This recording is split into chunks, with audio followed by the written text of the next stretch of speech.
Quels sont les muscles les plus importants à tester lorsqu'on a affaire à une atteinte neurologique périphérique globale des deux membres inférieurs?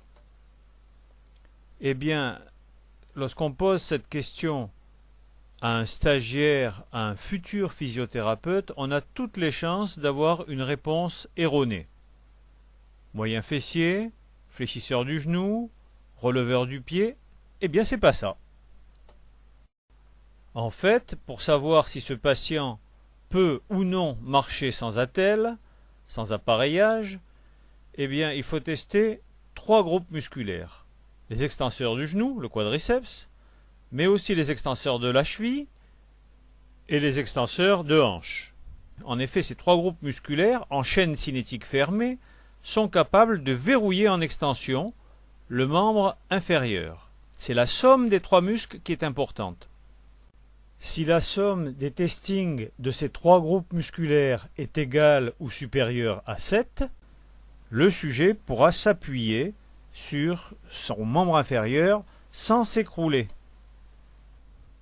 Ce n'est pas le cas de cet enfant que nous avons déjà vu sur d'autres films, et pour se mettre debout, il a besoin de se tenir à l'espalier, voire même de mettre des coussins devant les genoux. Donc la somme des testings des extenseurs de hanches, de genoux et de pieds n'est pas égale ou supérieure à 7. Donc, allez-y pour le... On remet du pouce contre mes mains. Ouais. Donc là, pour l'instant, j'ai pas de enfin, je mets aucune résistance en fait au mouvement. Oui. Donc, il peut le faire dans toute son amplitude à lui. Voilà, toute l'amplitude qu'il possède. Mais disons que c'est un petit 2, disons. Voilà. Et si vous appuyez, appuyez très fort, vous pouvez... Il n'y a pas de résistance pratiquement. Hein. Donc, d'autant plus que le 3, c'est un test debout. Le test couché à 3 n'est pas un bon test, c'est le test debout. Donc au maximum, on a 2 en ce qui concerne le triceps. Les triceps. Vas-y, tends bien ton genou, relâche. Tends ton genou, relâche. Tends ton genou, relâche. Bon. Alors, essaye de serrer les fessiers pour testing des extenseurs de hanche à 1, puisque à 3 il n'y arrive pas, à 2 il n'y arrive pas non plus. Donc on en est à 1. Et relâche maintenant. Vous sentez quelque chose? Pas grand-chose. On va recommencer, je pense. Allez-y encore. On contracte voilà, à fond, à fond. Là vous le sentez. Ouais. Et on relâche. Donc, allez-y encore. Et on relâche. Essaye de lever la jambe vers le plafond, la jambe droite. Et la gauche maintenant. Essaye de la lever vers le plafond. Tu sens quelque chose? Oui. Et on relâche.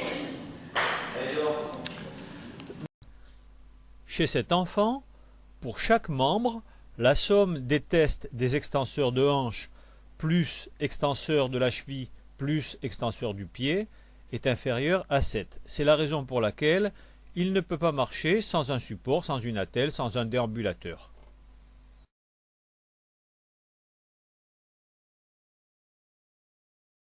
C'est à cause du déficit de ces trois groupes musculaires que l'enfant est au fauteuil.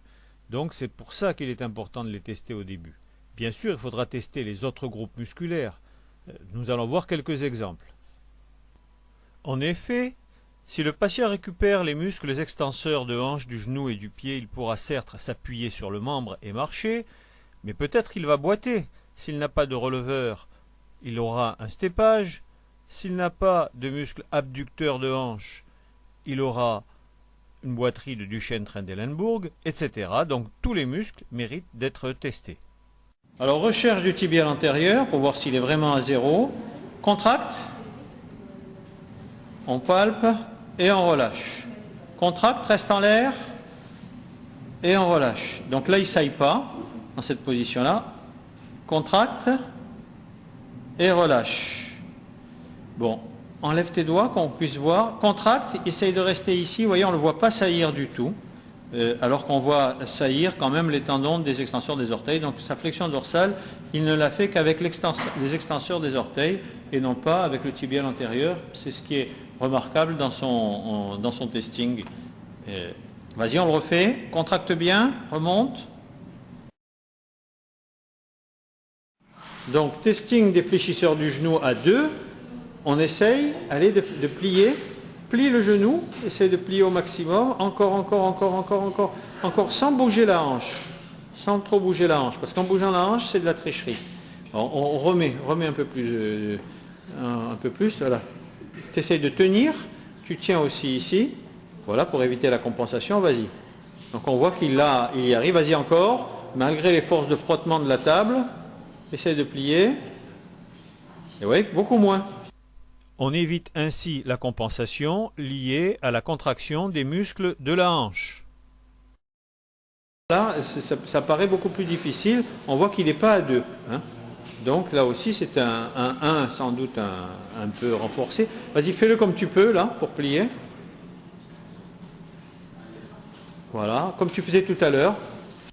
Voilà la compensation par les muscles de la hanche. Une légère surélévation du pied par rapport au genou entraîne une flexion du genou liée à la pesanteur. Voilà. Essaie de rester, hop, reste, voilà, quelques secondes, il arrive à freiner la chute. Vas-y, reste. On refait, relâche-toi complètement. Ouais, pas mal. Relâche-toi complètement, et elle va te lâcher d'un coup. Attention, tu vas tenir, hop. Voilà, très bien. Encore un coup. Allez-y. Relâche-toi. Attention, je lâche. Testing des fléchisseurs de hanche, donc. Voilà. Avec le genou droit. Oh, très très bien. Voilà, très très bien. Un tout petit peu plus en avant, peut-être, parce qu'il est gêné par le bord de la table. Hein? Voilà, avance un peu. Vas-y, refais-le maintenant. Ouais, plus facile. Très bien. L'autre côté, tant qu'on y est. Ouais, très bien. Voilà, le testing à 3. En général, un testing commence par la cotation 3. Si c'est trop facile, eh bien, on passe à une cotation supérieure. Et si c'est trop difficile, on passe à une cotation inférieure. Donc là maintenant, on va essayer avec une résistance et voir ce que ça donne. Vas-y, tu montes. C'est possible de mettre une résistance? 1 ou 2 kilos? Ouais. Oh, c'est peut-être un petit 4 donc. Hein?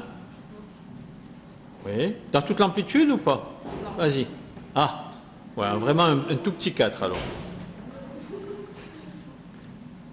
Essaye de lâcher la main vers la fin. Vas-y, on plie. Ah, pas mal. L'autre côté. Encore. C'est plus dur à gauche. C'est plus dur à gauche. Ouais. Donc, plutôt 3 du côté gauche, hein, et plutôt 4 du côté droit. À gauche, la résistance, elle est presque inexistante. Vous l'évaluez à combien? 1-2 kilos? À peine. À peine, même pas. Quelques grammes. Voilà. Donc, c'est pratiquement un 3. En conclusion, on peut dire que avec un tel testing, cet enfant est tout de même capable de se déplacer assez facilement à 4 pattes, comme le montre cette vidéo.